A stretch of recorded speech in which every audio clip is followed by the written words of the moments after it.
छात्रों, हम अपनी पिछली अवधि में जेल में मेरे साथी नामक पाठ को पढ़ रहे थे। उसके अंतर्गत नेहरू जी जब 14.5 महीने तक वहाँ जेल में रहते थे, उस समय वो किस तरह वहाँ पे अलग अलग कीड़े मकोड़ों के साथ रह रहे थे। वह इनके काम में कभी भी बाधा नहीं डालते थे। इस बारे में हमने कल की अवधि में पढ़ा था। आज उसी भाग को हम आगे बढ़ाएंगे। देखिए, लखनऊ जेल की बात है, मैं घंटों बिना हिले डुले बैठा पढ़ता लिखता रहता। लखनऊ के जेल में जब यह थे उस समय की बात यहाँ पे बता रहे हैं।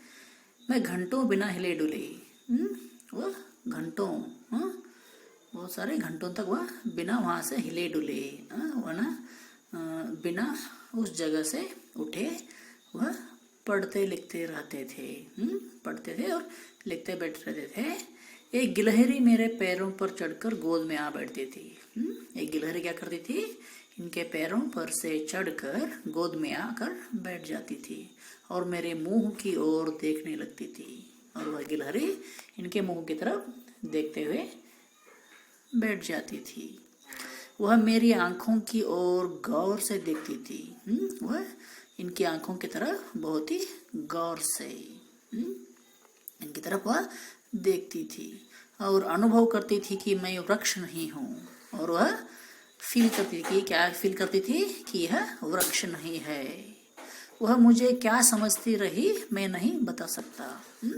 वह गिलहरी, वह स्क्विरल इनको क्या समझती थी ये तो पता नहीं, और वह नेहरू भी के बारे में बता नहीं सकते। मैं जरा सा हिलता कि वह भयभीत होकर भाग खड़ी होती। नेहरू जी थोड़े से हिल जाते, वह बहुत भयभीत होकर वहाँ से भाग जाती थी। कभी कभी गिलहरियों के छोटे बच्चे पेड़ों से नीचे गिर जाते थे। कभी कभार उस पेड़ों पर से गिलहरी के छोटे छोटे बच्चे नीचे गिर जाते थे।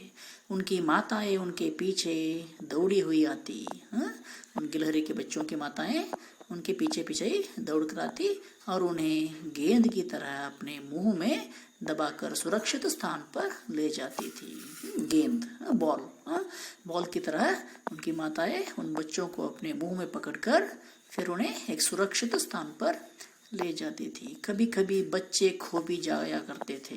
कभी कभार उन गिलहरियों के छोटे छोटे बच्चे खो जाते थे, वह मिलते नहीं थे। हमारे एक साथी ने इस प्रकार गिलहरियों के खोए हुए 3 बच्चों को पाल रखा था। नेहरू जी के एक साथी ने, एक दोस्त ने ऐसे ही खोए हुए, मिस हुए गिलहरियों के बच्चों को, 3 गिलहरियों के बच्चों को वह पाल लिए थे। एक दिन मैंने कुछ शोर सुना। एक दिन कुछ शोर सुना, इन्हें शोर नहीं की आवाज सुना इन्होंने। हाय, ये गिलहरी के नन्हे नन्हे बच्चे कहीं मर ही न जाए। ओ माय गॉड, ये जो गिलहरी के बच्चे हैं ये कहीं मर न जाए। मैं उधर गया तो देखा कुछ कैदी खड़े अरे अरे हाय हाय कर रहे थे। जब नेहरू जी वहां पर जाकर देखते तो कुछ कैदी, जेल के कुछ कैदी क्या कर रहे थे? अरे अरे हाय हाय, इस तरह ओ माय गॉड इस तरह कर रहे थे। मैंने उन बच्चों को देखा तो निश्चिंत हो गया। जब इन्होंने उन बच्चों को देखा तो वह निश्चिंत हो गए। वे जीवित थे, वह गिलहरी के बच्चे जीवित थे। मैंने कहा तुम बस इन बच्चों को घेरे खड़े हो, इनकी माँ इन्हें लेने कैसे आ सकती है? उन कैदियों को वह बताने लगे, तुम सब लोग इसको सराउंड होके खड़े हुए हो, तब उनकी माँ इसे कैसे ले जा सकते हैं? वह कैसे आकर ले जा सकती है इनकी माँ? इसराव ने पूछा। चलो हम बरामदे में बैठ कर देखते हैं। हम क्या करेंगे? बरामदे में, आंगन में बैठ कर देखते हैं। मैंने कैदियों को बताया कि मैं रोज इन गिलहरियों को देखता हूँ। नेहरू जी ने उन सभी कैदियों को बताया कि मैं क्या करता हूँ, हर रोज इन गिलहरियों को मैं देखता हूँ।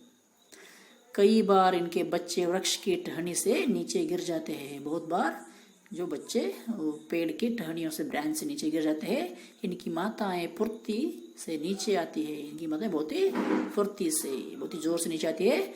बड़े ध्यान से इन्हें गेंद की तरह गोल गोल कर मुंह में दबा लेती है। बहुत ही ध्यान से इनको गोल गोल करके गेंद की तरह गोल गोला कर करके अपने मुंह में दबा लेती है और फिर पेड़ पर ले जाती है, और फिर क्या करती है, पेड़ पर इन्हें लेकर दौड़ जाती है। ठीक है, इस तरह उनकी कहानी यहाँ पे नेहरू जी बता रहे हैं। ठीक है, आज इतना काफ़ी है, कल की अवधि में हम आगे का देखेंगे। ठीक है, धन्यवाद।